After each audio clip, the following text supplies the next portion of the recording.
One day, I was at my grandpa's house, trying to pick up his old belongings. My papa had passed away over 3 months now, and I'm just getting up the nerve to remove papa belongings, which will bring back all my old memories of my papa. My papa and I had magical times everywhere my grandpa would go. I would go, but only in the summertime, because that's where I spend all of my summer vacations since I was 10 years old. My papa loved to read. And when papa reads, it's like we are taking a long ride through a magical kingdom of animals and warriors. But grandpa's specialty was cooking. We would stay in the kitchen for hours, making up new recipes. Some turn out good, and others the dog would not eat. But we would never ever stop trying. I always had so many exciting times with my grandpa. That's why removing his things is going to make me feel like I'm removing grandpa.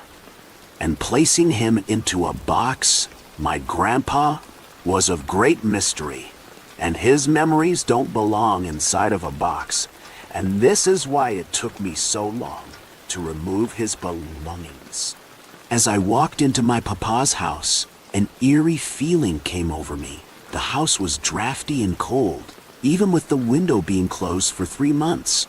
As I was packing up Papa's things, I picked up this old picture frame from the mantel, and when I began to dust it off, the glass cracked and cut my hand. But I continued to work, and I thought nothing of it, so I walked into the kitchen to get the broom to sweep up the glass. When I returned, all of the boxes that I had put in front of the fireplace had been rearranged. They have actually been returned to the same place where I took them from.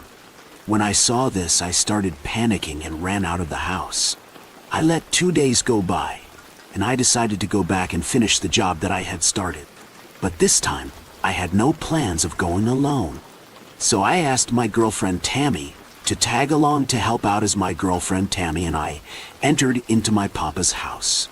I could tell Tammy felt weird, but she said nothing. After a while, everything seemed fine. We were laughing and talking, and suddenly a candle holder slid across the table, and it slid back. My girlfriend looked at me. I looked at her, and her eyes were open wide with fright.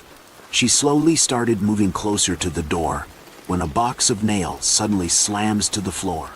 I begin to pick the nails up. That's when I felt something brush up against me. My hair was standing up on the back of my neck, and my arms begin to get chills with little bumps all up and down. I dropped the nails that I already picked up and ran towards the door. My girlfriend and I couldn't get out of the house fast enough. I was trying to lock the front door when the doorknob started shaking. I screamed, and Tammy screamed even louder. So we ran to the car as fast as we could. When we drove off, I turned back just to look, and I can see a figure standing in the window. It was a silhouette of a man. It just stood there, staring at us leaving. I had so many mixed feelings, mainly because all my grandpa's pictures are inside of that house. And I knew I wasn't going back, and I probably would never know what happened to grandpa's belongings. Tammy and I had the longest, quietest ride ever to her house. She said nothing, and I didn't know what to say, so I said nothing. After I dropped my best friend Tammy off, I went home and I parked my car in a long, airy parking lot. Right under a tree, a wet leaf fell onto my shoulder, making me jump in fear. I was startled. I ran and hid behind a bush. It was so quiet, so I slowly began shifting from my hiding place. I began slowly walking toward the street, but in the corner of my eye, I could see movement. It began. Is this real? This can't be real. My mind begins to wonder, and all these crazy thoughts were overflowing into my brain. I was so scared. It's like I could hear breathing in my left ear, and whatever it was that was after me, it knew my name. I heard a voice saying my name. This frightens me. I began to run, and as I'm running, I could hear heavy boots running behind me. I began to panic, and I fell onto a tree branch that was laying on the side of the road.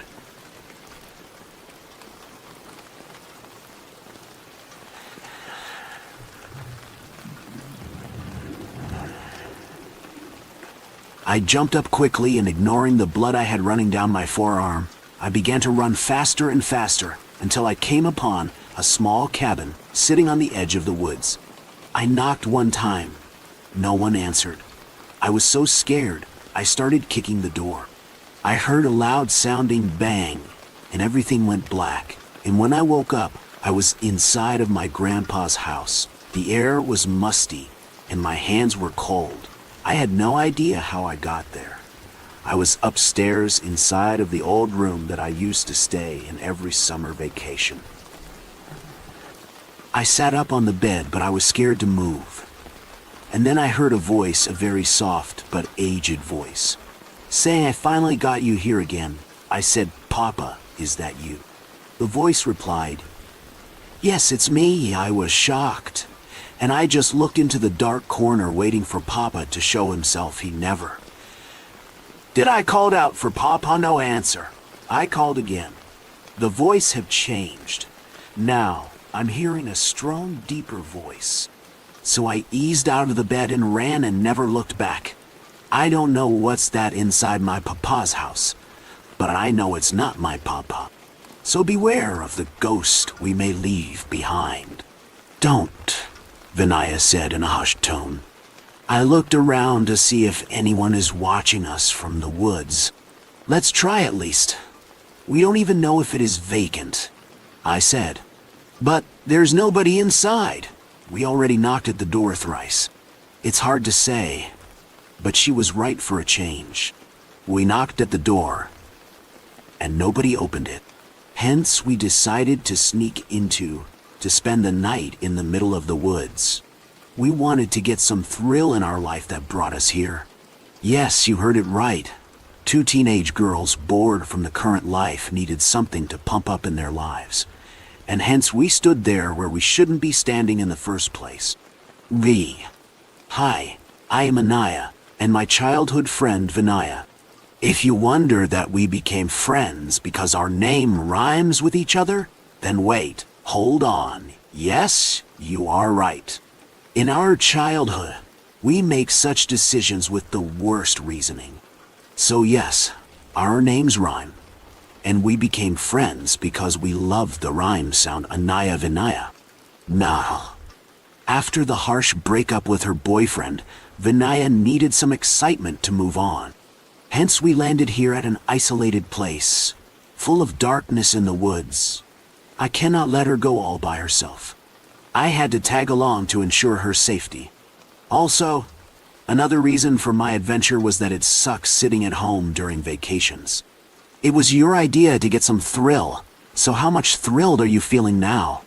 I said with a hint of sarcasm. She gave me a weird look, and I ignored it. I shifted my focus on pushing the door open. It was an old rusted metal door with creative flowery carvings.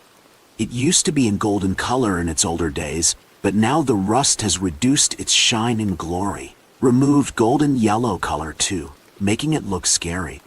As I pushed the door hard with all my strength, it opened with a creaking sound, scaring both of us. As we stepped in, darkness engulfed us. Vinaya walked left ways. "Where are you going?"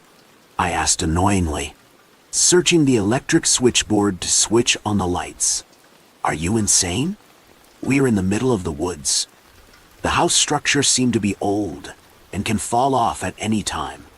Switch on your mobile torch right now," I ordered. As the torch was on, we could see a few old furniture lying in the hallway, covered with a white cloth in front of us. The dust settled on it. I ignored it and shifted the torchlight from furniture towards the right side. "Are you sure that it is a good place for us to spend the night here, all alone?" Vinaya's words broke the silence in the woodhouse. "I think so.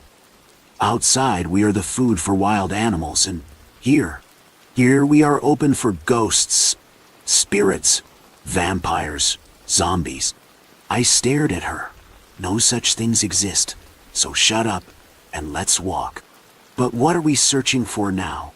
She always had a valid question. Now one more. "We are looking for a safe place to spend the night." I am hoping there shouldn't be any wild animals or reptiles around. We both held each other's hand and tiptoed towards the furniture. I kicked the sofa hard to ensure it's not broken, so that we can uncover it and use it to spend the night. Nothing happened to it, so I pulled the cloth covering the sofa. Dust filled into the air as we both started coughing and eventually sat on it. "Give me some water," I asked Vinaya. "Yes," and she started searching in her backpack. "What happened?" I asked. "It was there in my backpack. I kept after drinking from it just before entering into the house. It might have fallen outside," I said. "How is it possible? I clearly remember zipping the backpack," she said, and moved the torchlight towards the floor. Finally, she found her bottle lying on the floor just near to the giant door. "See, there it is," she said excitedly. "I will get it," she said and got up from the sofa. I held her hand. "Stop. Don't go there." "Why?" she asked confusingly. "How come we didn't hear the bottle falling off from your bag?" Vinaya took a step back and sat more closer to me than before. I continued, "Did you close the door after we stepped in?" "Why would I close it? If you didn't do it, neither me. Then why the hell the door seemed closed?" I said in a shaky voice. "The door is open, Anaya. Don't scare me," she said and stood once again to get her bottle. "Vinaya, stop. Please don't go. I see that the door is closed. Trust me," I screamed. Vinaya froze there, not moved an inch, turned, and looked at me. I said again, "Please come here. I think we are stuck here. Let's wait until it's morning." Vinaya listened to me like an obedient student and came back. "Do you have another bottle of water?" she asked. "Yes, I do, but I think it's empty. Let me check." I started to search in my backpack, and with a great shock, I found a filled one. We both saw each other and said in unison, "Oh my God, how is this possible? I knew my bottle was empty," I said. I was shocked, and so was she, in disbelief. Finally, she spoke first after a brief silence of 5 minutes. "What should we do now?" "Wait until the sun rises and run from here early morning," I spoke in a hushed tone. "Why are you talking in this low tone?" she asked in the same hushed tone. "Because I don't want the evil spirits to listen to us." It was midnight when I felt something was hovering above me. I looked above instantly, but I saw nothing. Vinaya got scared too. The howling sound of the fox and the sound of crickets made us scared even more. Every passing minute seemed like an hour.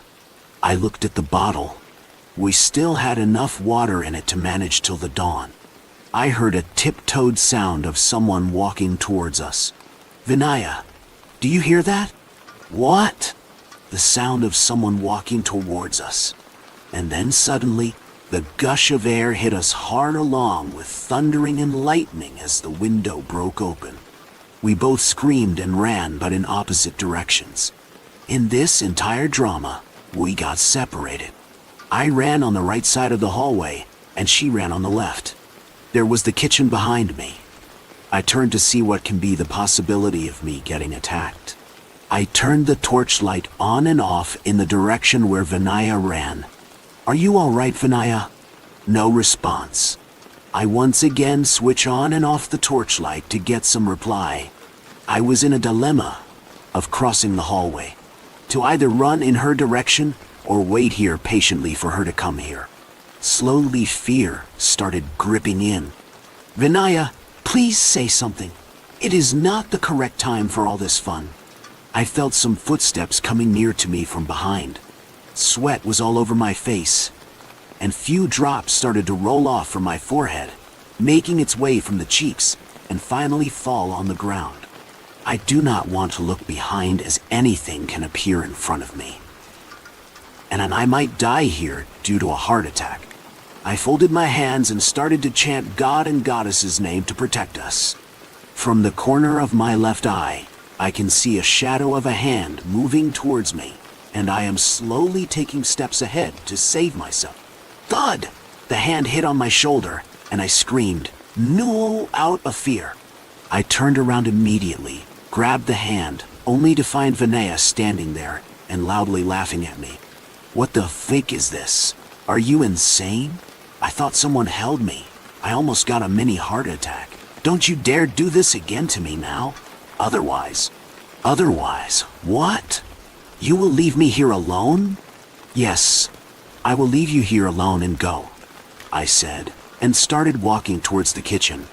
Vinaya followed me. Anaya, don't be upset. Please, dear. It was so much fun and thrill. Wow, I had so much fun doing this. Show me some light here, I ordered. Vinaya showed the torchlight on the kitchen platform. The kitchen has a fragrance of some freshly cooked meal. The kitchen platform also seems wet, as if cleaned a few minutes ago. I touched it with my index finger. It's wet, I said. Do you think there is someone here along with us? She questioned. Yes, maybe. I shouted. Hello, anyone there? I don't think there is anyone here. It's only we in this middle of woods wandering and forgot our way back to home, Vinaya said with a sad face. I was sad too. The thunder and lightning hit, and I see the shadow of someone at the window. The man was holding an axe in his hand. There! I saw him! I screamed and pointed towards the window. Who? Vinaya asked. That man with an axe, he was standing at the window. Thunder and light struck once again, but I saw nobody at the window. Anaya, baby, there is no one. Only we both are here. I saw someone, Vinaya. Trust me. Let's go from here. We have time. We can run towards the door. Open it, and can be out from this house in 1 minute. It is raining outside.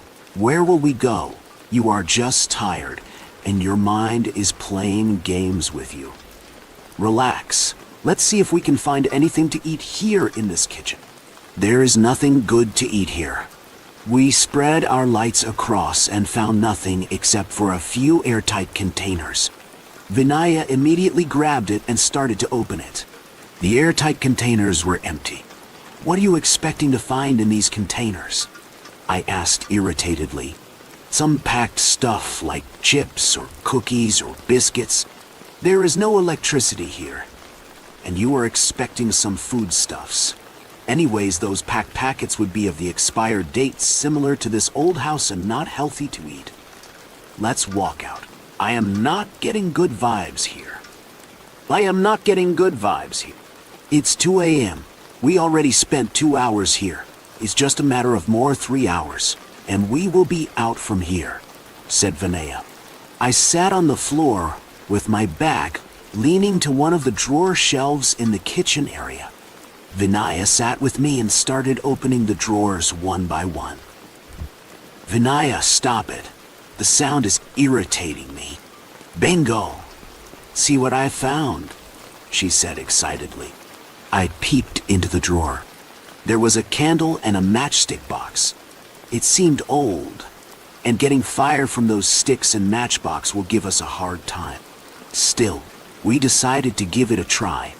We counted there were 10 sticks in the box, and the candle seemed half burned. We hoped to light it and save our mobile battery from draining. How old these candles and matchsticks would be? She asked, tried to rub the first stick on the side of the box. The box doesn't seem latest. It resembles one of those boxes we saw during our childhood. I said as I recalled my childhood days when my mother used the same brand for a matchbox in case of an emergency. Yes, I feel so, said Vinaya. Her facial expression started changing as she saw a shadow appearing on the wall, and its size was increasing. The person appeared from behind her. Her hands started shaking. I looked up and instantly saw a person with an axe above her. I immediately pulled her by her hand and saved her in the nick of time. We started running towards the door to save our lives. That door, which I see closed, and she imagined open due to darkness around us. We are gonna hit and hurt ourselves badly, Vinaya, I said. but we both kept on running at a faster speed, holding hands.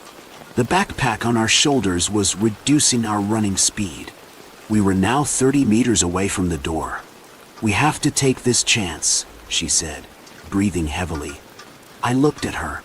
She continued, "It's either this way or the other, but we will try." I again looked at the door. We were 10 meters away from the door. Now, 753. One! Bang! Our foreheads hit the door and we fall on the floor. Blood started flowing out from the forehead. We looked behind, but nobody was there. "Where is he?" I asked, confused. "I don't know. Did you see him coming behind us? How can he just get invisible?" "Yes, I saw him running for us," I said, grasping for some breath. We got up again and walked towards the door, trying to search the latch to open the door. It was dark. We were just patting on the door. "Vinaya, torchlight quickly." With shaky hands, she was trying to search for torchlight on her mobile. After a few failed attempts, she finally had it on. There was no latch to open it, and no handle to pull open the door.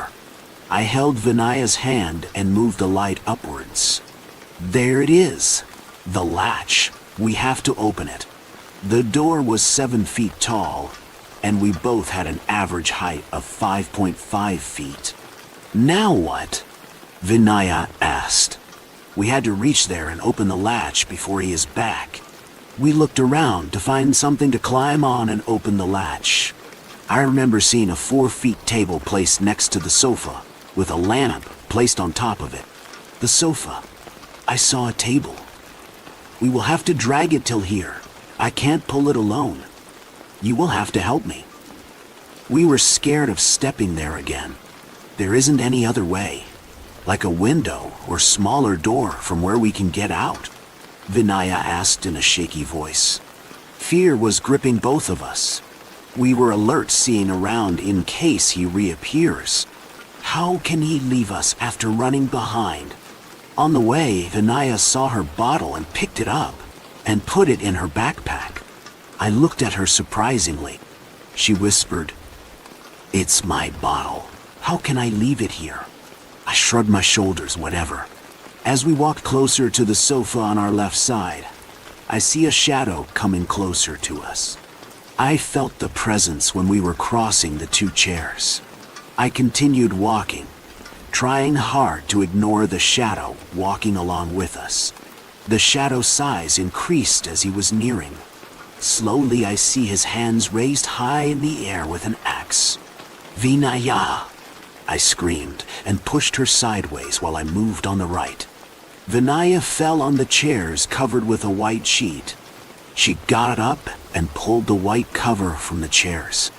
At the same time, I too grabbed the white sheet of the sofa and immediately put it on the man who fell in front of us, puzzled what to do next. "Anaya, we have him." We caught him. I pulled the axe from his hand. He was trying to hit punches and release his hand from our grip, but all his attempts failed. Poor guy wasn't aware that we were martial arts trained students and capable enough to handle such situations. We tied his hands and legs with one of the pillars in the hallway with a rope that was a part of our Trek backpacks. I looked at the time, 4 a.m. We moved the tall table towards the door and opened the latch. "But Anaya, I didn't understand one thing," said Vinaya, breaking the silence. "What?" I said, opening the cap of the bottle to sip in some water into my tired body. "How come you saw the door closed when it was open and closed later on?" I laughed suddenly. "Oh, that! I was trying some fun with you. The door was open initially, but later on, your mind played games, and you assumed the door is open, even when this psycho closed it with an axe, when we were running towards it. Before you asked me, the bottle on the floor was also my trick. I kept my empty bottle on the floor and removed your bottle from your back." "You," said Vinaya, stepped forward to hit me, and then grabbed the water bottle to gulp up the remaining water. She then said, "What to do with him?" Nothing. We will call the forest officers, and they will take care of him, I said and looked at him. He was in the mid-40s age, 6 feet tall, and looked ugly and dirty with torn clothes on him. He grunted, looking at me. I responded to him with a smile. After some time, the sun was up in the sky, and we both stepped out to fetch some network in our mobile phones to call the forest officers. It took them 2 hours to locate us and reach there. Finally, we were safe. But I learned one thing. Anything in excess can harm us. We had an overdosage of adventure today and risked ourselves. The forest officers dropped us at the nearest bus stop. I looked at Vinaya. She was happy and relaxed, and not for once she thought about her ex-boyfriend. Red like blood. Blood red, dripping down the walls. Spinning, never stop spinning. She grabs her cheeks and holds them hostage in her bloody fingers, her nails sliding down like blades. She screams gleefully, laughs, and slaps her legs raw. Her cheeks now have blood marks on them. Fire. Covered in the fire. Red, bloody fire. Blood vessels burst open in her legs, and blood rushes to the surface of her pale skin. What a great friend, she screams, banging her fists against the icy cement floor. Red, yellow, and blue bruises appear where her fists hit the ground. No answer, and everything is silent. Still, Amelie nods and a loud raspy sound erupts from her cracked lips. Didn't answer me, she says to the air, turning around. No body responds. Now he shuts up. He spoke every second of the day. He wants me to come. Red walls spin around her. She stands up too quickly for her liking. Her vision gets cloudy and static like snow blinds her. She stumbles on one leg until her vision returns to normal, and she walks toward the door of her room. Her blister-covered feet lead her. She has no control of herself as she nears the door. Ameline grimaces, coming close to the door. Her nails claw at her palms, and her hands are curled into fists. She passes right through the door. The building is silent. The only noise is the sound of cockroaches shuffling on the floor. Ameline walks down the hallway, lights flickering above her head. Glass shatters with every step she takes, and it acts like confetti showering over her. Blood draws from where the glass hits, and it drips down her face. Red, deep red. Everything is red, covered in blood.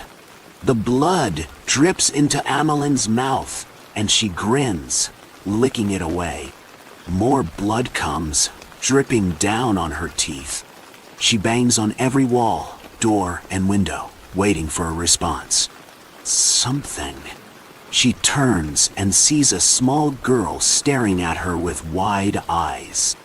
Ameline walks towards the girl, her face expressionless, not revealing anything. She advances closer to the girl, walking in small steps. Please, the girl yells, her eyes wide. Ameline stands in front of the girl. Snap! With one hand, she reaches out and snaps her neck in half. A moan comes out of the girl's mouth, along with a pool of dark red liquid. Ameline, still holding the girl's body and head, stumbles back to her room. Red is all around. Blood dripping, slipping down, more and more. She forgets. Bodies and heads surround her in a circle, all with snapped necks and wide eyes. She sits in the middle of it all, smiling a small, innocent smile. The environment is like a sinister peacefulness. Her mind is cleared. She forgets. Every day she laughs her honey-like laugh. Every day she speaks to people who aren't there. Every day she walks toward the door. Every day she grimaces. Every day glass breaks. Every day another neck is snapped. She's trapped. She has no clue. Just let me help you, a man pleads, holding his hands together above his head. He's on his knees, begging, bartering for his life. Ameline stops and looks at the man. She walks towards him and bends down to his level. The man stares at her, his eyes wide. His breath catches. Ameline cocks her head at the man, her expressionless face staring deep into him. "Please." A whisper comes from the man's lips, and he reaches out to brush Ameline's hair back. She dodges his touch and kicks him across the room. His back hits the wall, and he coughs up blood. "Please?" he repeats, his hand on his chest, as if it's the only thing holding him up. His breaths sound more like wheezes and gasps as he watches Ameline come closer to him. She grabs him by the throat and drags him to the red room. Dead. Neck after neck. Head after head. She's looking for someone who wronged her. Someone she trusts. They did this to her. But she can't. She forgives them. She always will. Yet she will always hate them and hate what they did to her. She doesn't know what to do because they don't come back. Countless bodies piled on top of each other, filling the red room. The people who know her die. She has nobody. Nobody who knows her. Slowly, she begins to fade. Her eyes are gone, now just holes in her head. Huge, gaping holes. Her lips wither away, and soon she doesn't have a face at all. She's nothing more than a faceless girl who wanders around the building. People keep coming. Suicidal, normal, insane, all dead. Heads snap off. Choked to death. Thrown. Concussions. Bleeding inside. Dead. Blood coats every surface of the room. The floor is covered in bodies. Yet she doesn't remember. Everything is gone. Her feet have blisters from being dragged across the rug floor of the hallway countless times. She's waiting for her lover. She had awaited his arrival for days, weeks, months now, wanting to drag him by the hand down the hallway and ruffle his hair like she did every single day. Ameline remembered none of it. None of the killing, wandering around, nothing. In between the 3 gaping holes in her head, nothing showed. Just pale holes in an albino head. Even the sight of her makes people scream and beg for mercy. She hates that. You didn't give me mercy when you killed me. She's torn between forgiving or raging. So she picks the latter option, not wanting to be seen as weak. Please, I have. People plead with her. Try everything they can. Bringing her roses, sprinkling her with holy water, cutting her neck off. Dead. Ameline's neck grows back almost instantaneously. But the other necks, well, not really. She sits alone, wallowing in her own loneliness, not knowing she creates it. Red covers their pale flesh, dripping, down, down, never stopping. She gets more depressed each day, truly believing her lover is gone. It becomes clearer. Ameline laughs loudly, the holes in her head wider. Her laughs turn into moans of despair, which turn into screams of agony. Loneliness fills Ameline to the brim, and she hates it. She hates that feeling. It is devastating, and she knows she has people. They are all around her. Still laughing, her mouth wide open, she rubs her bloody, dirt-covered hands together, reaches up, and gently places them around her own neck. It doesn't matter. I have always loved ghosts. Most people are afraid of them, worried that they'll make things float or let out a big scream or something. I don't know. Maybe some people are just afraid that they'll confirm that life is just a little different than they want to believe. Ghosts are glimpses into the past and show us stories we couldn't know otherwise. Sure, there are some evil ones out there, But like the people they were before they became ghosts, they usually fall somewhere in the middle, between angelic and devilish. I've been able to see ghosts since I was 3. I'm not sure why, but the sight, as I call it, just matured along with my other senses and abilities. As I learned to talk in full sentences and match shapes, I also learned to listen to the prickling of tiny hairs on my neck that meant a ghost was nearby. As you can imagine, telling people about my talent did not go well. My parents, 2 completely normal people, my mom an accountant, and my dad a furniture salesman, simply smiled and thought it the imagination of youth. They never took me seriously, and I learned talking about ghosts to them was a waste of time, even if Grandma often trailed behind my mom, wringing her hands in a sad, anxious way, usually around the holidays. My peers at school just thought I was silly at first. Later, when I was a sophomore in high school, I made a choice to reveal my talent to another student. That had been a mistake, even if I had been able to tell her that her aunt had actually been murdered, not committed suicide, and given her specific evidence that was able to put the right person behind bars. Analyze, the student, had been grateful during the whole situation, but afterward, she turned on me like a viper, striking venomous words at me in front of a cafeteria full of mocking students. It's been a year since then, and I still don't have any friends. Well, any living friends, that is. Are you going to eat that? Brandon asked. His translucent head peered closely at my stale Danish. Even though he hadn't given me a warning or greeting, I wasn't startled at his sudden appearance on my walk to school. The hairs on my neck had warned me a ghost was about to reveal itself. And anyways, we often walked to school together. I mean, I guess I could throw it away or something, but what good would that do? You still wouldn't be able to taste it. I took a big bite out of the cheesy middle, more to tease him than enjoy the breakfast. My mom had laid out for me before she'd rushed to work. Brandon pouted, his lower lip sticking out like a petulant child with pigtails, not getting what she wanted for her birthday. The chain that looped on Brandon's pants jingled as we walked down the boulevard.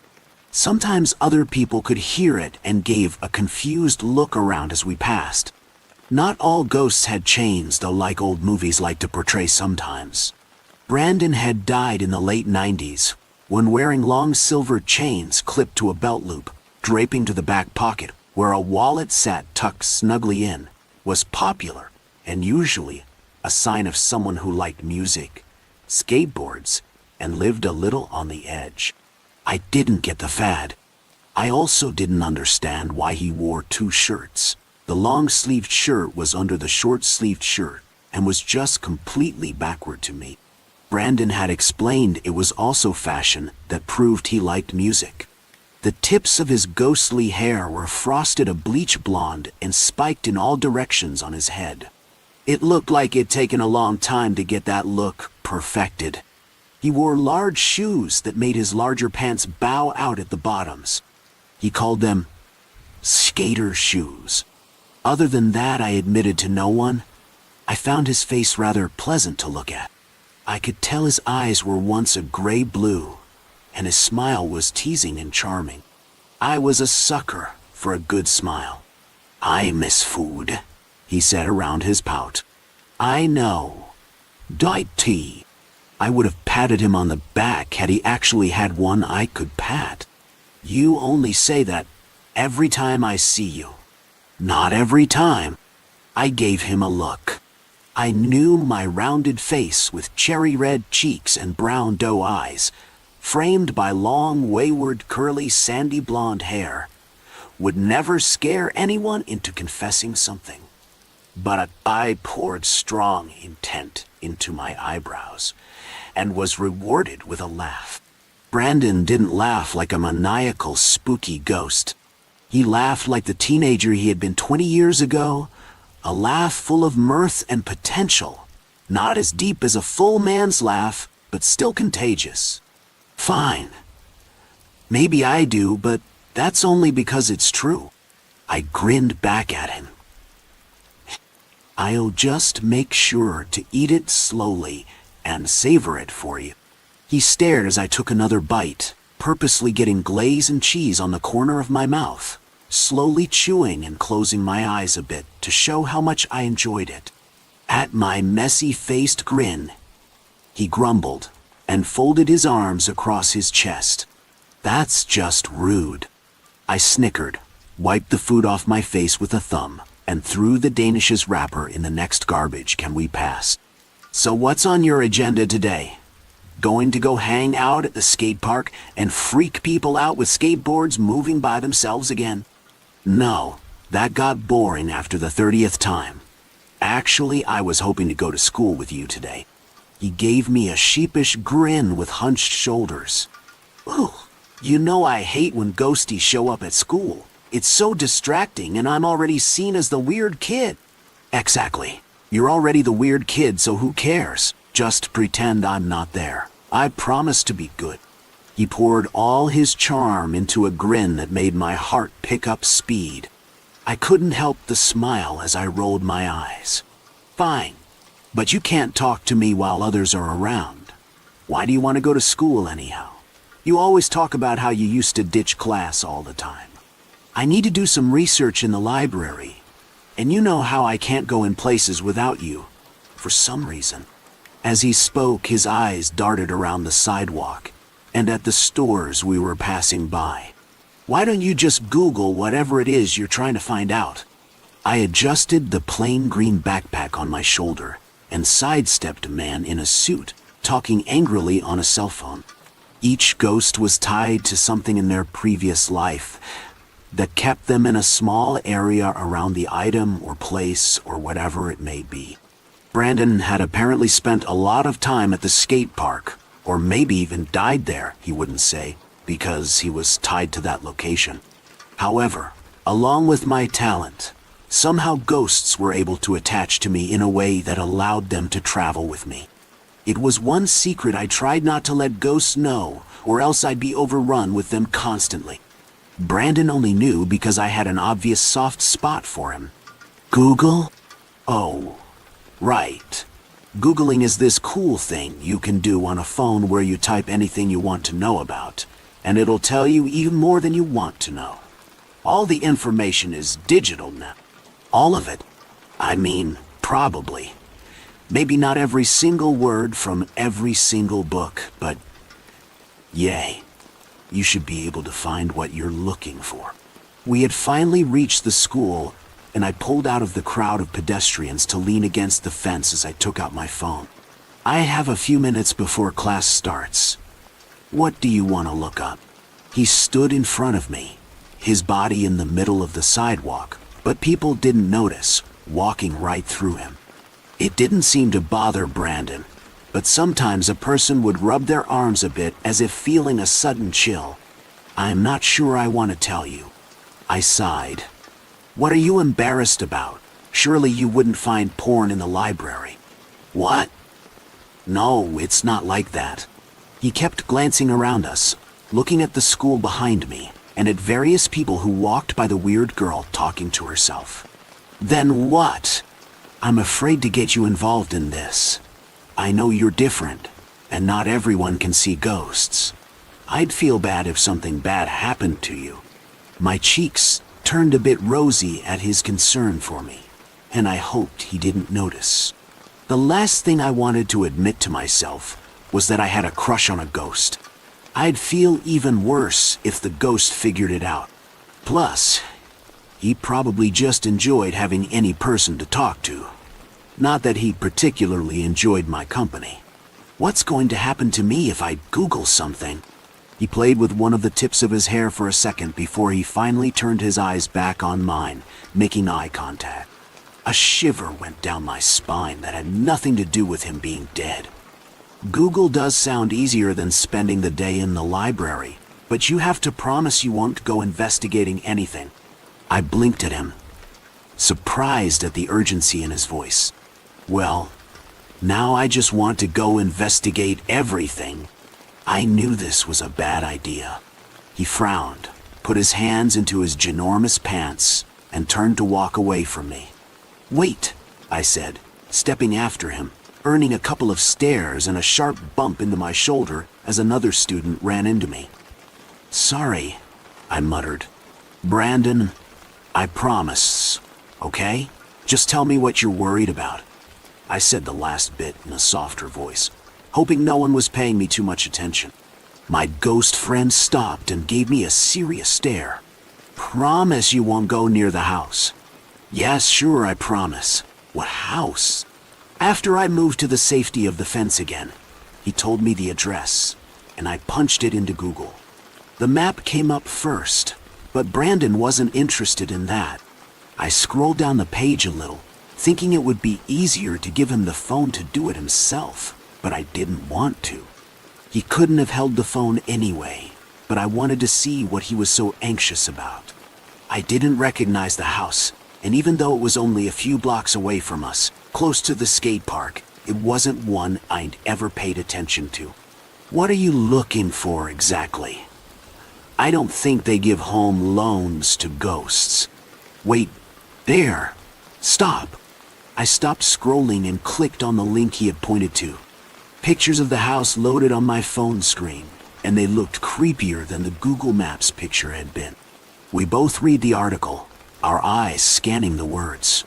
The house had been owned by an elderly couple a few years ago, but they had died and a new person had bought the house. The article was about the historical architecture and how well it had been kept up by the elderly couple while it had slowly worn into ruin, being owned by the new person. The local homeowners association was apparently quite livid with its treatment. "So, getting into old houses now?" I prodded Brandon, looking at him while he still studied the article. If he'd been alive, I would have felt the warmth from his face as he stood peering over my shoulder. I would have smelled his personal smell that everyone has their own version of. As it was, all I could feel was a slight chill. I wondered what he had smelled like while alive. Probably some 90s version of Axe body spray. "Does it say who the owner is?" Scroll down a bit. I did, until the article revealed a name. Stanley DeMarcus. "Does that mean anything to you?" "Not yet. Thank you, Hannah." He gave me a quick kiss on the cheek and disappeared. I touched my skin where his cold lips had been, and a tingle went down my spine. Wow. After school, I walked straight to the house. I know, I had promised. Blah, blah, blah. But I was used to lying since I had to lie to people all the time about the site and why I seemed distracted so often. I approached the house from the opposite side of the street, just in case it was going to lurch out and bite me or something, and I tried to hide behind the cars parked on the side or keep low behind bushes and trees. I didn't know what Brandon had been so scared of, so I tried to be careful. Also, I didn't want him to spot me and get mad before I could figure out what he was so worked up about. The hairs on my neck started popping to attention as I walked closer. My perspective changed with each footstep as the house came into view. It was indeed falling apart, in even worse shape than the pictures in the article had shown. At one end, the gutter was coming off, and weeds clawed up the siding. Chills came in waves down my back, surprising me with their strength. I had never felt the warning so strongly before. My teeth even chattered a few times. The first ghost I saw was milling about the front sidewalk in her pajamas. She was singing a nursery rhyme, but looked older than a child. I ducked further down behind a car, worried that she would notice my noticing of her. As I peered through the windows that badly needed washing, more ghosts winked into sight. 2 boys on the lawn were playing with a ball I couldn't see. An older couple, maybe even the same one that had lived there before, were holding hands and walking down the path. One ghost was hanging out a broken window, her body upside down as her head and torso dangled, her arms waving freely in the wind. I counted 7 more ghosts before they became so thick I couldn't see them individually anymore. I had never seen so many ghosts in one place before. I told you not to come here. Brandon's voice whispered next to my ear. I jumped so high, I toppled onto the hard cement, landing on some sharp lump in my backpack. My usual warning system had been so overwhelmed by the other ghosts, I'd had no inkling that he was there. Holy cow! You scared me. He stood next to the car, his hands on his hips. You promised, and yet here you are. What is going on over there? You couldn't act all shady like that and not expect me to want to figure it out. He sighed. You're right. I should have known you'd do this. Next time I'll just steal a phone from someone else and do their Google. You mean use their Google? Whatever. You need to get out of here now. The presence of so many ghosts only means one thing. The house of a serial killer? I half joked, sitting up from the cement and rubbing my back where the book bag had stabbed me, probably with my algebra book. Worse, vampire. I choked out a small laugh, but the chills on my neck stopped me from continuing. How do you know? I was in the library while you were in school anyway. Luckily, your classes must have been close enough that I could be present there. Although lunchtime got a little tricky. Anyway, Stanley DeMarcus, the guy who owns the place, I'm pretty sure he's a vampire. I might not be able to hold very much weight, but I managed to hit a few keys on the computer and did my own Google. Googling. Are you telling me vampires are real? What, you believe in ghosts but not in vampires? Now, get out of here before you become a ghost yourself. It took a little more convincing, but I finally made my way home. The back of my neck tingling the whole time. I kept glancing around for more ghosts to show up, but I didn't see any. I didn't sleep well that night, but when I woke the next morning, I promised myself I'd never teach a ghost how to Google again. He dragged the unsuspecting man out of the carriage, threw him to the ground, and clasped his hands around his throat. A chilling shriek departed the victim's lips, echoing unheard in the darkness while the shackled black steed whinnied, expelling mist into the air. I watched through the deep brush of the forest while sparse moonlight cracked through the clouds of the night sky, illuminating the murder. My eyes widened while the killer strangled his prey till it fell limp in his grasp. The murderous fiend crept through the trees an hour earlier. Unknowing, I perched above upon a branch. Audience to the deed, my interest piqued. The assailant pulled the corpse beyond the dusty road, dragging the body through the bush before the blackness of thick trees swallowed them whole. Countless moments later, he emerged, donning the apparel of the recently deceased. After dusting off the jacket, the murderer reached inside the black carriage while the tethered steed pulled impatiently on its harness. He found something and held it to his eyes. Paper. A letter, perhaps. This was no random attack. The man snickered as he folded the paper and put it inside his coat before climbing onto the bench seat. Taking the reins, he continued down the road. Plagued with curiosity, I flew down through the shadows and hid on the back of the carriage. The clock precisely struck midnight as we arrived at an estate featuring a most haunting old Gothic manor. The murderer studied the words above the gate, showing the master of the house belonged to a man named William. He negotiated the iron gate while I run off amidst the sheltering cover of trees. The man paused and studied the letter once more before pressing the horse forward along the stone path toward the home. I stood in the darkness watching him grab a suitcase assumed to be the belongings of the deceased. He lurked toward the aged wooden door with a gleam of malevolence in his eye. The clouds parted, leaving the placid moon casting shadows upon the stone walls and windows of the upper level. He rapped the iron ring door knocker 3 times before the glow of a candle emerged from the far end of the home. His menacing glance transcended the echoing whines created by the wind sweeping around the manor's stones. As evil as the ominous moonlight could depict, creeping vines scaled the base of the walls like slithering snakes, appearing to reach for the threat at the door. "Uncle Thomas, I presume?" asked the girl, no more than 12 years of age. He nodded and smiled, looming over her, displaying ragged teeth. She held the candle close to her chest, adorned with a black-laced nightgown. The flickering flame caught the man's scraggly face, and the moonlight showed misty breath departing his lips. "And your name, lady?"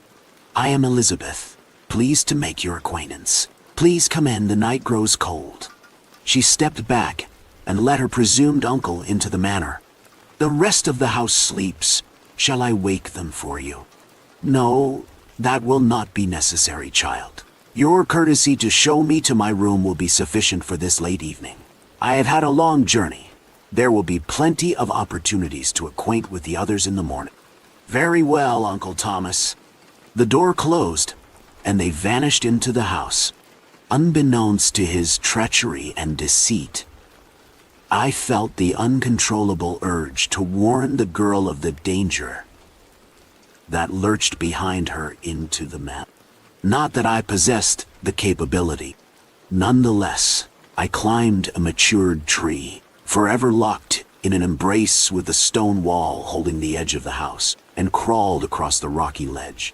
The family cemetery lay below, embodying mausoleums and weathered gravestones growing out of the foggy mist.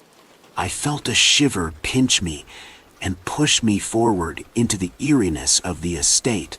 Finding an open window, I dauntlessly crept inside.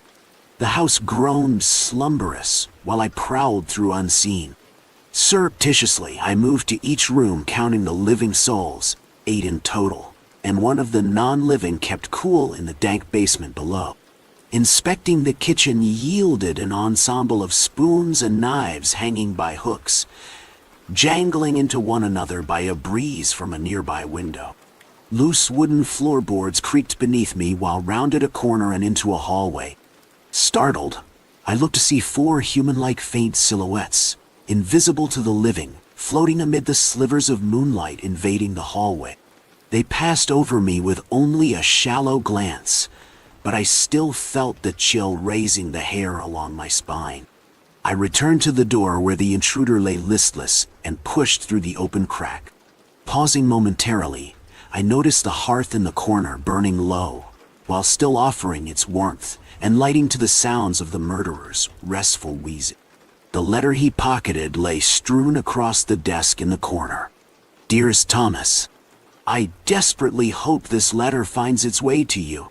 We have never acquainted, nor you with my 6 children, but I must inform you of the untimely demise of my husband, your brother, William.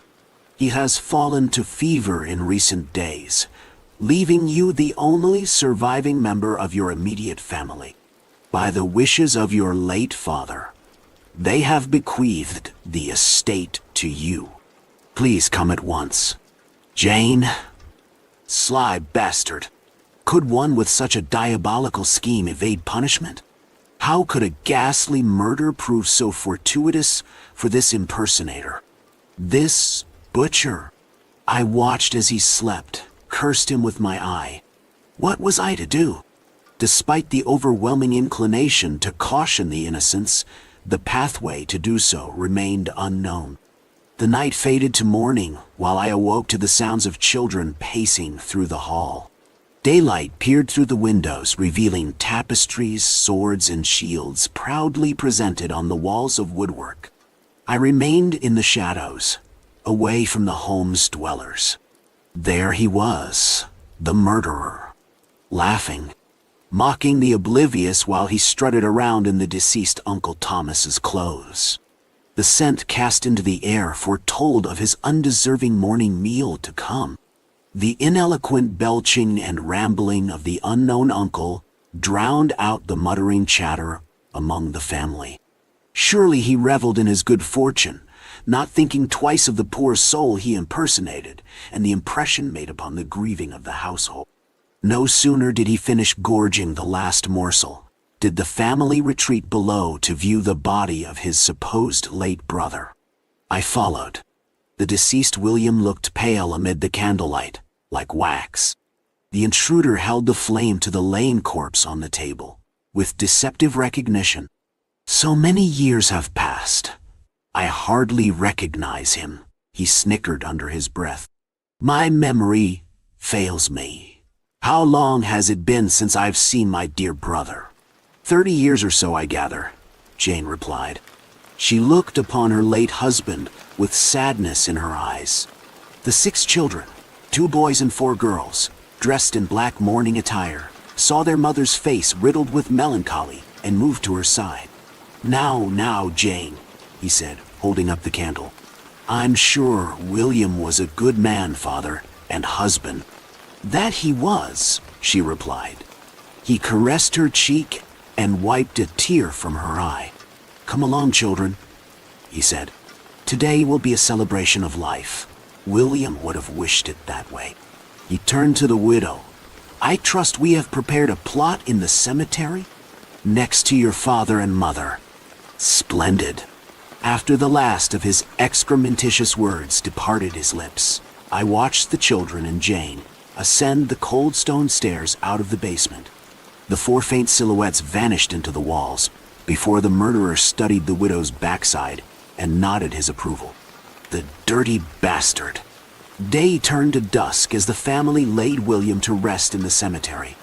I viewed from a window on the 2nd level, not hearing the words spoken, but trusted it was a proper eulogy.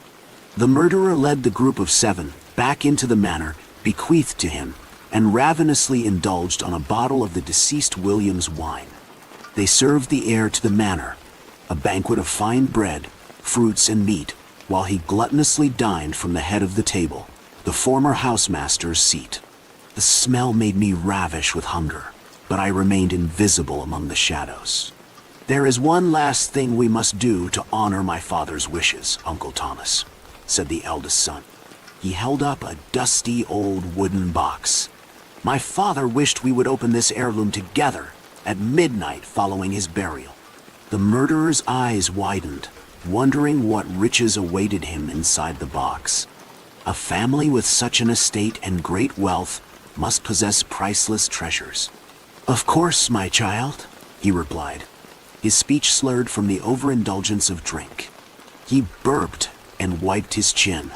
Midnight, precisely, with the entire family gathered around. He smiled and slid his hand under the table onto the widow's thigh. The bastard. Though I am not the superstitious type, humans believe that a black cat crossing one's path is a bad omen. I waited until he returned to his quarters before I leaped out in front of him in the hallway. I gathered his intoxication led him to not notice me, so I stopped and licked my paw, then hissed as loudly as I could. He stopped, bobbled for a moment, and squinted his eyes. Scat! Move along, filthy animal. The bastard tried to kick me. I hissed again and jumped to the next room. There wasn't much else I could do. Midnight approached, and I awoke to the family walking through the halls, each bearing a candle and summoning Uncle Thomas to the kitchen. I waited from under the impersonator's bed, then followed. Jane pulled a chair away from the dining table and situated it in the middle of the room. She motioned for her presumed brother-in-law to sit. He happily obliged. She turned up his palms and placed the large wooden box on top of them, blowing off the dust into his face.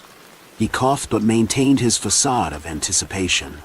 I loathed him at that moment. What treasure could be inside for such a treacherous man? No, not a man. A demon. Jane produced an old iron key and pushed it through the little hole in the box front. The lid popped open, and she lifted it until it came to a rest on the presumed Thomas's chest. A folded paper, penned in the deceased William's handwriting, lay atop the wealth beneath. Jane took the paper and one of the 7 items inside. The 6 children grabbed the rest. These are the last wishes of William, my husband, the children's father, and your brother. She unfolded the paper and read to the smiling man in the chair. Thomas, my brother, over the years that have passed since your abrupt departure, I found time to properly and respectfully mourn the death of mother and father. I hope you visited their plots in the cemetery and paid your respects, as I have done so each day. Our sister Sarah succumbed to death 22 years later and bore no children for complications from the same poison you used to kill our parents. I still recollect the facade your face bore when you returned to see that Sarah and I had survived your murderous plot against us all. You were wise to flee.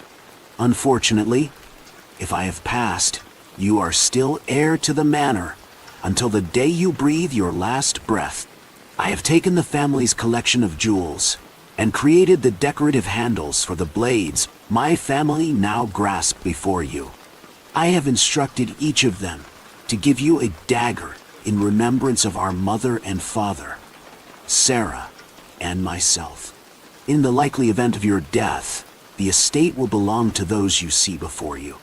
May you burn in hell for all eternity. William. The impersonator sat bewildered and confused, attempting to comprehend the words the widow Jane lavished upon him. The family members, dressed in black nightwear, wielded a jewel-handled blade and circled him like marauding vultures. One by one they gifted the presumed uncle with a dagger, sending spurts of crimson into the air. He tossed aside the wooden box and stumbled out of the seat, but the continuing barrage of blades sent him to his knees. Blood pooled around his hands and feet until he collapsed and lay dead on the cold stone floor. The four ghosts hovered. I was most certain it was the murdered parents, William and sister Sarah, witnessing the due punishment for the murderous Thomas. They faintly crowded over and inspected the body. I wonder if they realized it wasn't him, but the greedy murderer murdered another murderer and was murdered for the murders of the man he murdered. I wished at that moment I was capable of speech, but my burden was far from over. Relieved, though disturbed, I crept away from the massacre and up to the window, still open on the second level. Reaching out to the tree's branch, the shadowy figure startled me, a most haunting gargoyle atop the manor. Its glance eternally locked at the grounds below, while droplets of rain darkened its stone skin and dripped off its wings. I wouldn't be missing this cursed place, nor would I ever forget. The wind howled while I shifted into an owl and ruffled my feathers. I shrieked my piercing voice into the air and flew off into the night. "Don't be scared, you dumbass," Andy shouted at me. I, as always, decided to ignore him. "Hey, look, that loser is moving around." Some girls muffled and then laughed. "Can't you just die?" A boy threw a pen at me and hit my head. I have become a daily topic for everyone to pick on me and bully me. Sigh, can't be helped. It was my fault at last. 1 week before. "Pick up that bag, Liam." My dad screamed at me. That made my boy jump in horror. The Nintendo that was in my hand was just about to fall off because of my dad panicking me like that. "Keep that garbage box inside. Come here and help us like your sister Rena is doing." My mom also. That made me irritated. Calling my Nintendo garbage box? What an insult. Tsk. I made that sound, placing Nintendo carefully into my backpack that was hanging down from my back. I moved towards our Chevrolet Cruze. Our car was moved over to the side of our new house. Yes, we moved here to Ohio from Indiana. We need to transfer our house because of my dad. Just because he got a good job here, we all had to transfer from Indiana to here in Ohio. I was moving to our Chevrolet Cruze with my hands in my pockets. Then, the thing I hate the most, even though my life is already ruined, I still hate this thing very much. My older sister, who is 17, moved past me holding 2 luggage bags in her hands. It should have been good if she had just moved away, but nope. Blah. Rena smirked at me, and then used her tongue to mock me. "Mom, let me take that for you." Wait, I will just come after I keep these bags. Just trying to show off. Rena likes to put me on the bad side of my parents all the time. It is a daily routine, I think. Or she has just made it her mission. Daily quest to make me feel like a loser in front of mom and dad every day. Well, to tell the truth, I have kinda got used to it. I just ignore her. Oh, thank you, my dear child. Mom said, showing her affection towards my sister. I again tisk-tacked. I lifted my head. I had already reached the Chevrolet Cruze. My mom hummed a quick and rude hum. I looked at her. She frowned at me and then glared. But why glare at me? Dad was helping Mom to take out the bags from our car's trunk. Rena had already gone inside the house.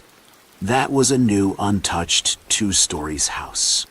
It was old, but I liked it somehow. It was a ranch-style house. My back was now facing the house. I gasped. My eyes are not playing a game on me, are they? I thought. I felt my body covered in horror. My eyes were big.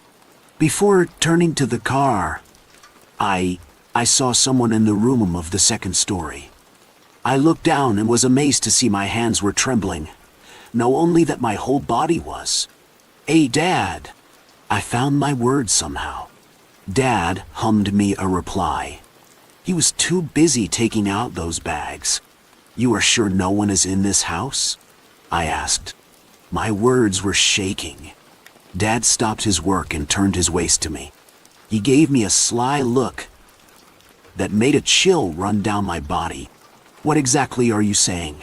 This house is all ours. Dad answered rudely. Then what was that? The person I saw glaring at us from the window of the 1st floor. He was peering at us by sliding the curtain. I asked him, but he seemed way too much irritated.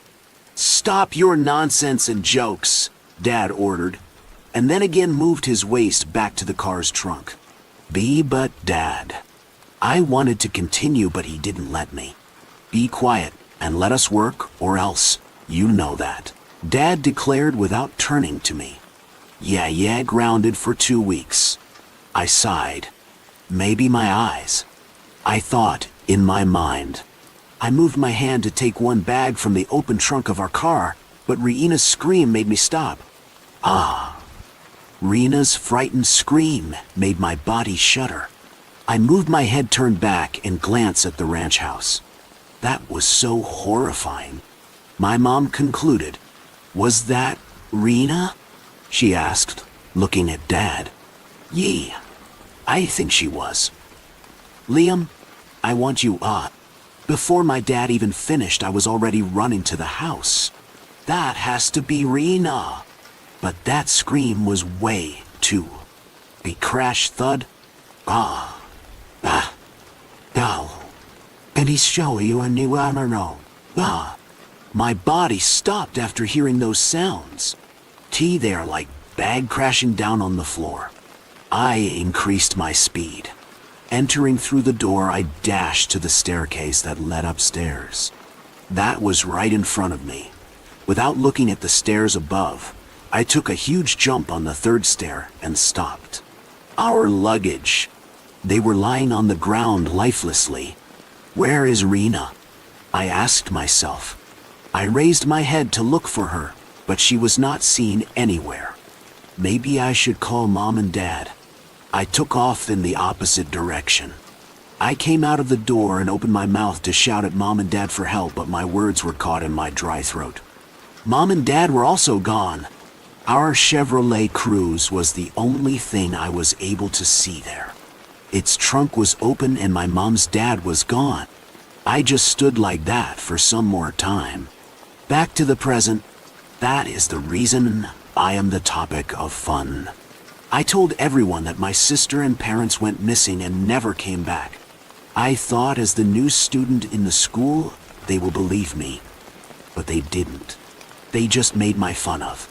Every day, all day, I felt so humiliated. They did not believe me even when I told them that I am the one who did that. Christmas is to the West what Diwali is for the East. The festival involves lighting up your house as extravagantly as possible. People visit each other. Gifts are exchanged. Laughter is shared. But in addition to this, almost all Indian families have an internal Diwali ritual which they consider different from other Indian families. So did mine. During my childhood days, on the night of Diwali, my parents would give me a box of sweets and instruct me to deliver it to the household with the best lighting in the tower. I would often spend hours visiting and revisiting my options until finally ringing a doorbell. As years added up, so did the radius of my aesthetic gaze. From my society complex to the neighboring ones, then to the entire city. The people who answered the door always behaved in a similar manner.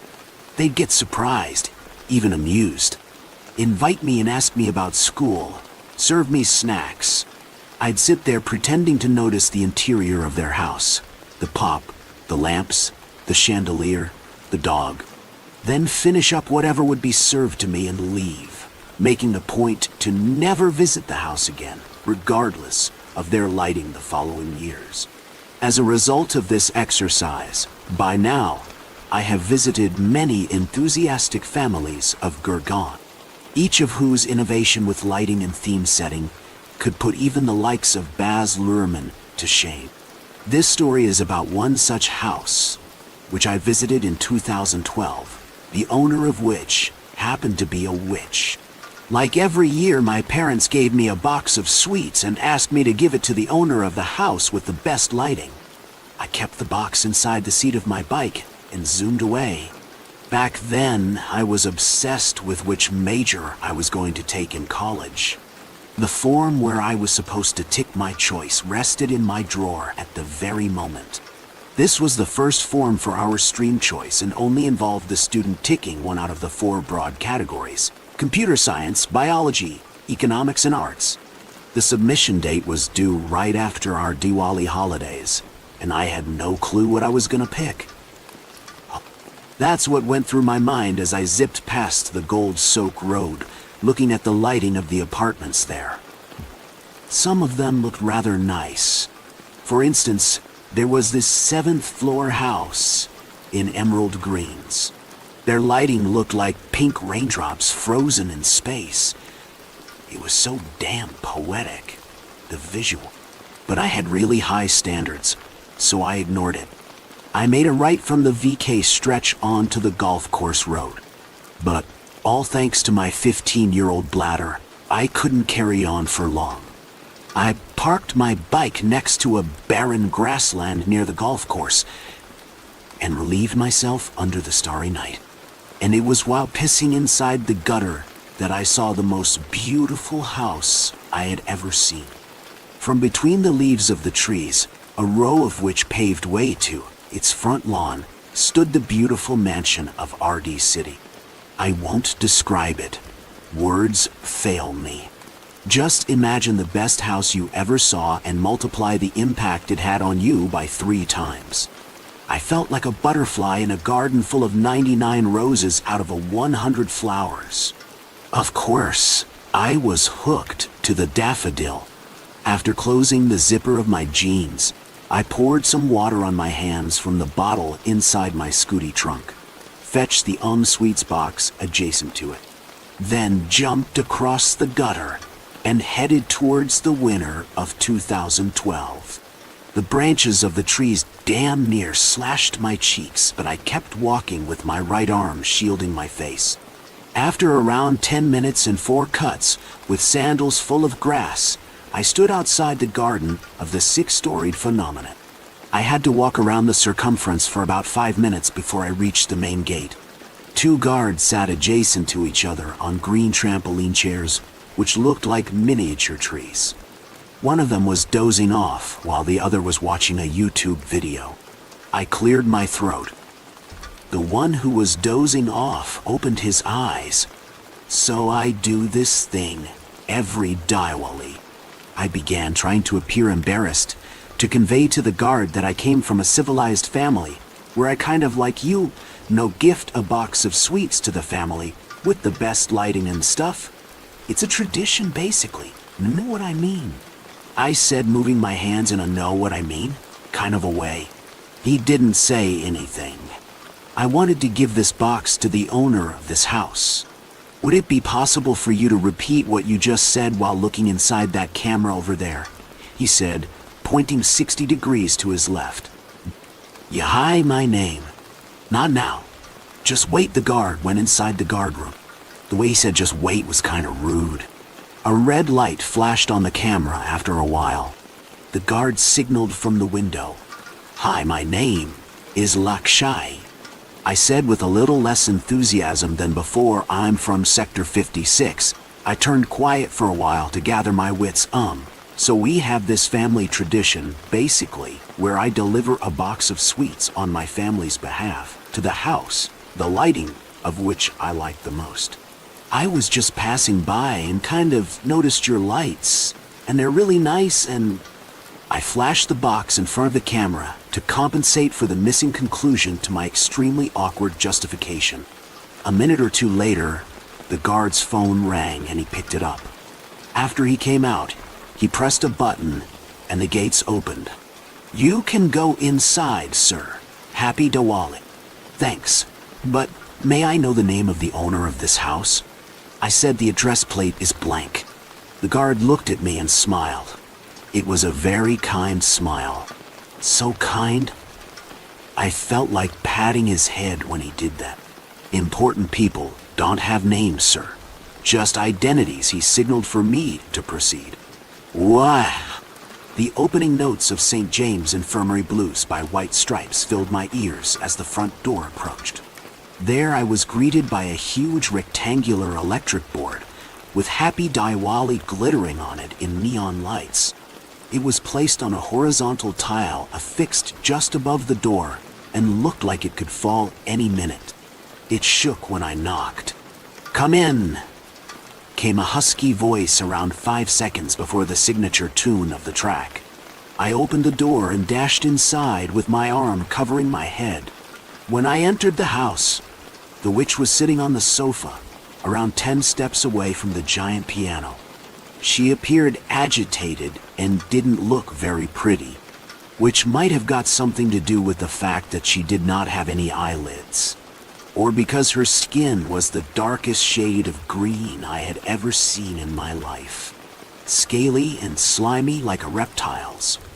Whatever of it was visible through the violet robe she wore looked like it would turn to powder upon being touched. Both her nostrils were blocked by red mass inside them, and her lips were as black as coal. Her ears were covered by hair so thin and frail that half of her scalp was visible. Her face was extremely wrinkled, as if had it been soaked in water for days. Her eyes made her look like she was angry about something. I considered dropping the box and running away from the house, but it wouldn't have been polite, so decided to stay. Hi, I'm Lakshay, I said. Her head turned in my direction. Rest of her body did not move at all. It almost felt like her neck didn't have any joints. I gradually walked in her direction, moving past the fountain at the center of the well-light parlor, the box shaking ever so slightly in my hands. Hi, Lakshay. How are you? She said in the husky voice that had welcomed me. Please help yourself, she said, pointing to a plate of samosas and a glass of cold drink kept on the table. Sure. I said, by the way, I got these for you. I gave the box to her. Totally dig the lighting of your house. Ma'am, I looked at my face in the white tile, taking a seat opposite to her. Yeah, I heard it in the camera. That's very sweet of you. Thanks. Hey, the guard outside said that important people don't have names or something, only occupations. I gave her an awkward smile. Yeah, he's a little... So I'm a witch, she said, and nodded. What about you? Oh, I'm a student. I'm in 10th Standard, a PJ school. Have you heard of it? We've got a university, too. A PJ Satya University. Yeah. It's near 32 Milestone, right? Yeah, that one. You'll get an advantage there for being from one of their schools. If my grades are that low, I chuckled. She smiled. I noticed that her front teeth were missing. So what do witches do exactly? Aren't you aware of that? Pop culture really stereotypes you people. I'm sure you guys wouldn't be. We eat children, she said. Oh, I said, trying to appear curious. What age group? Below 10 mostly. Don't worry, I won't eat you. Wow, that's a huge relief, no kidding.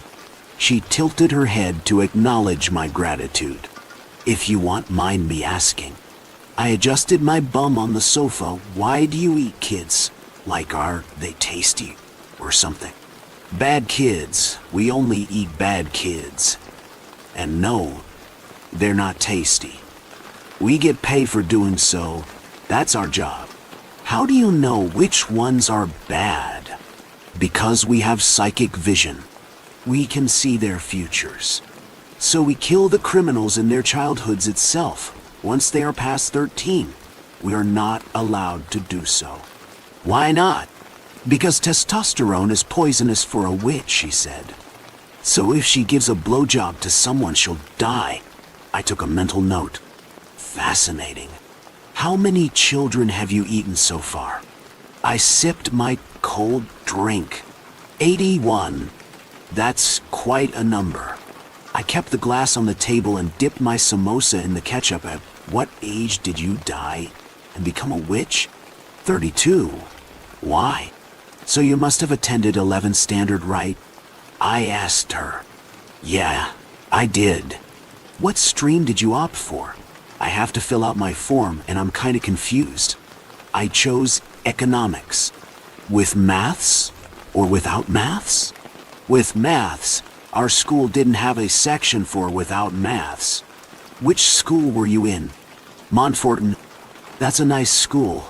I was there for a debate competition. Your amphitheater smells so nice. Which stream are you planning to take? She asked me. I have no clue at all. Like I'm totally blank, you know. And the form submission is in 3 days. Well, you should consult a career counselor, the witch said, and coughed. A cockroach climbed out of her mouth when she did that, and landed on the floor. Hey, how about you tell me my future at each stream using your psychic vision? It will be a huge help. I said, shifting my feet away from the insect. The witch thought about it for a while. Yeah, okay, sure. That's okay, right? Yeah, come here, the witch patted the spot next to her on the sofa. Cool. I went and sat there with my plate. Look into my eyes, she said, and say that you will take up economics with full conviction. I did so. Her eyeballs turned white like Helen Bonham Carter in that Tim Burton movie. What do you see? I asked her. I see you sitting in a huge air-conditioned office with white lights. You are wearing a dark green shirt over black trousers and working on your Dell laptop. Every time the manager leaves you alone, you open a Word file from your taskbar and type in it.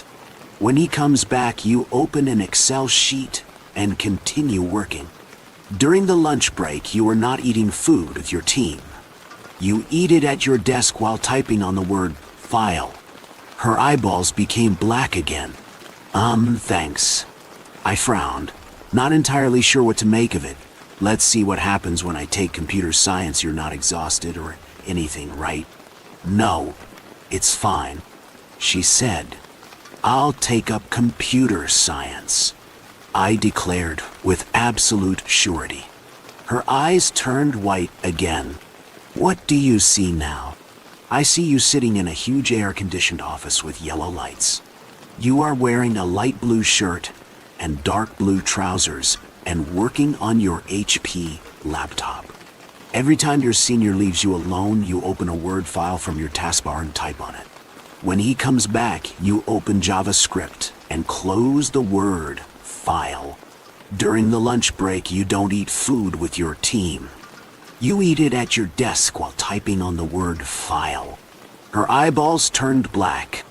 Okay, I scratched my head. Let's see what happens if I take biology. I pleaded if it isn't too much trouble. All right, I think I can do it for you one last time. I'm going to take biology, I declared. It took her longer than the previous 2 times, but I had my prophecy declared eventually. I see you sitting in a huge air-conditioned hospital. It's daytime. You are wearing a white lab coat over white cotton pants and a blue satin mask over your face. You're testing samples in the lab and writing down your observations on a piece of paper. Every time the MD leaves you alone, you take out a notepad from your pocket and write on it. But the moment he comes back, you put it inside. During the lunch break, you don't have lunch with your team, you have it. Alone, while writing on my notepad, I finished the sentence well. I guess I'm supposed to be a writer, then, isn't it?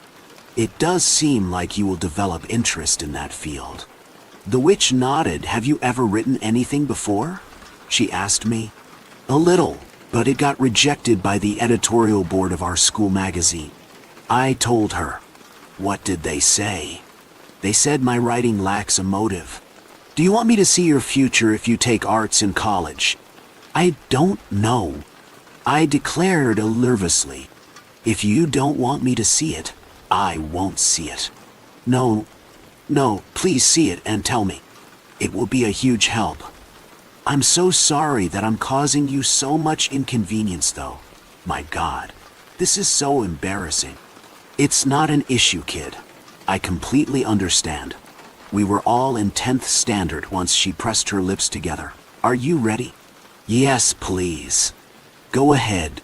I'll take up arts. I crossed my fingers and whispered. Her eyeballs turned white. I see you walking inside a very small room. You have a beard, and your hair seem unwashed. It's around 11 a.m. in the morning. There is a bong on your table next to empty glass bottles. Aren't there any notepads or laptops lying around? Nope, only empty bottles. Hey, wait. Yeah? There is an injection, too, on your bedside.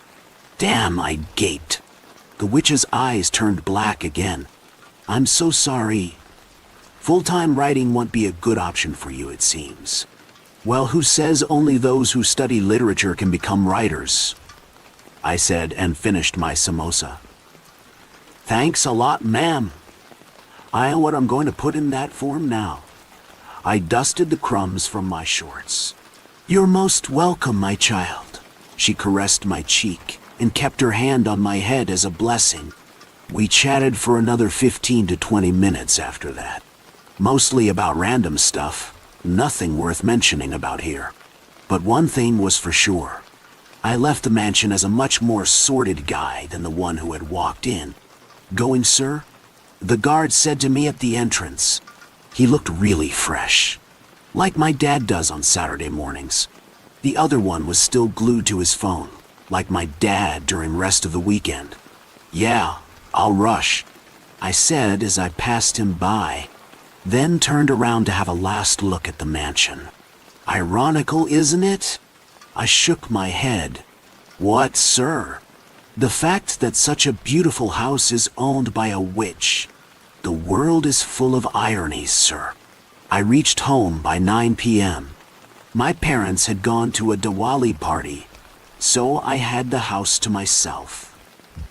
After taking a couple of sips from my father's Johnny Walker, I added some water to it and kept it back inside the bar. As the sound of firecrackers became louder outside, I fetched the form from my study table drawer and switched on the table light. In front of my eyes were the following columns. 1. Computer science. 2. Economics. 3. Biology. 4. Arts. It's the most important call of your entire life, students. Choose wisely. Our Hod's voice echoed inside my head as I covered the fourth option with my left hand and began going through the others with my right pointing finger. Eeny, meeny, miny, mo.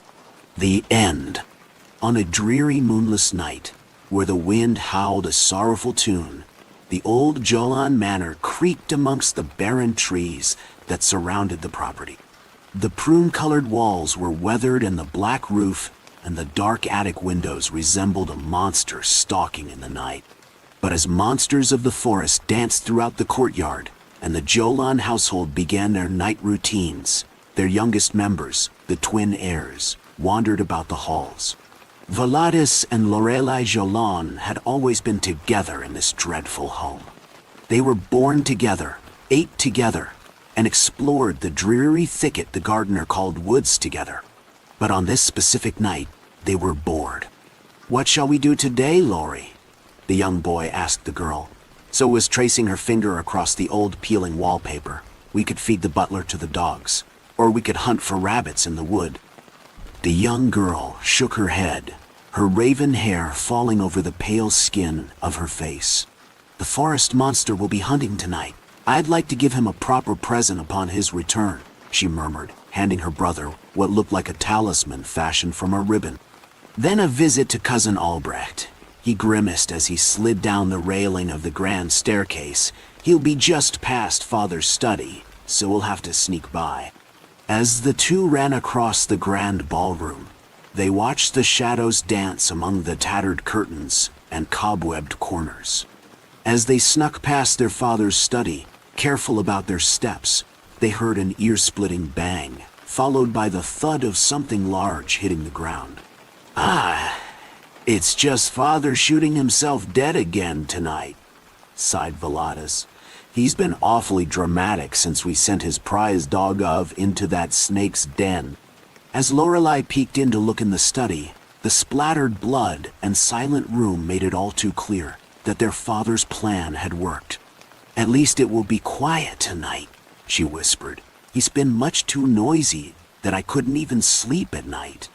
As they round the corner from the study, they found their cousin's room. Albrecht's door was silver, with etchings of foxes chasing an unfortunate lion, and the doorknob was a brass lion's head. As they opened the door to the room, they saw their cousin sitting in the middle of the room.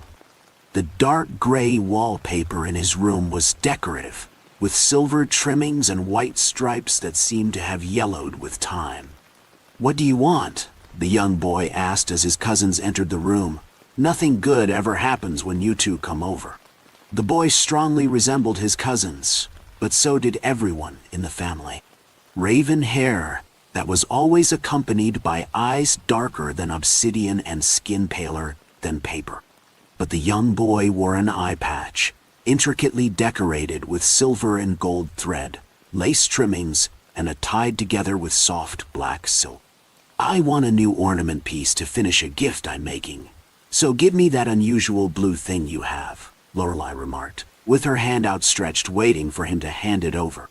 Albrecht was taken aback before scowling at the girl. "You know the rules. We play a game, and then you can get it if you win," he sneered, slapping away Lorelei's hand. It was at this moment when Valades stepped forward, grabbing his cousin's hand. "I'm not in the mood to humor your outburst today, Albrecht," he growled, squeezing down on Albrecht's hand as the boy winced at the pain.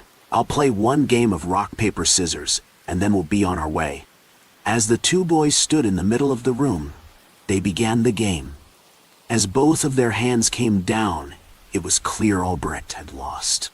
"See, there was no reason to do this in the first place," stated Valades before slamming his cousin down on the velvet carpet. "It'd be much easier if you'd just lie down and let us do what we needed to do." "Why?"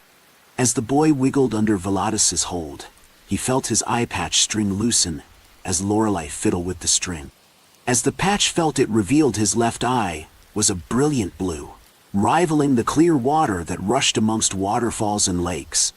"Yes, this is what I was looking for," Lorelei chided, reaching towards Albrecht's face.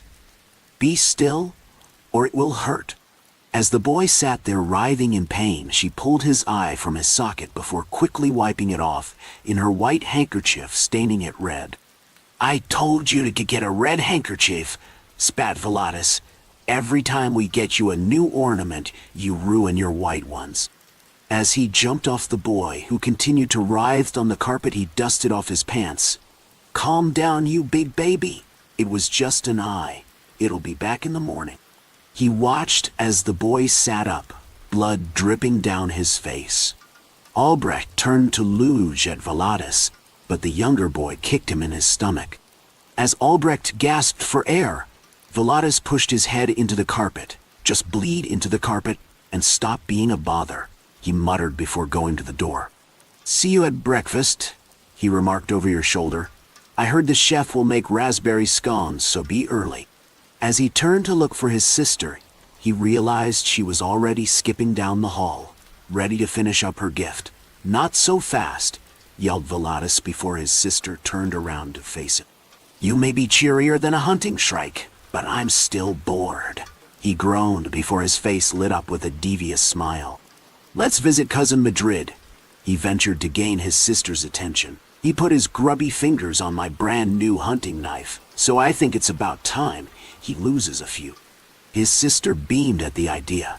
Fingers would make a lovely decoration for the forest monster's gift. "What a wonderful idea, brother." And so they walked down the long, dark hallway, humming as they began their next adventure in the manor.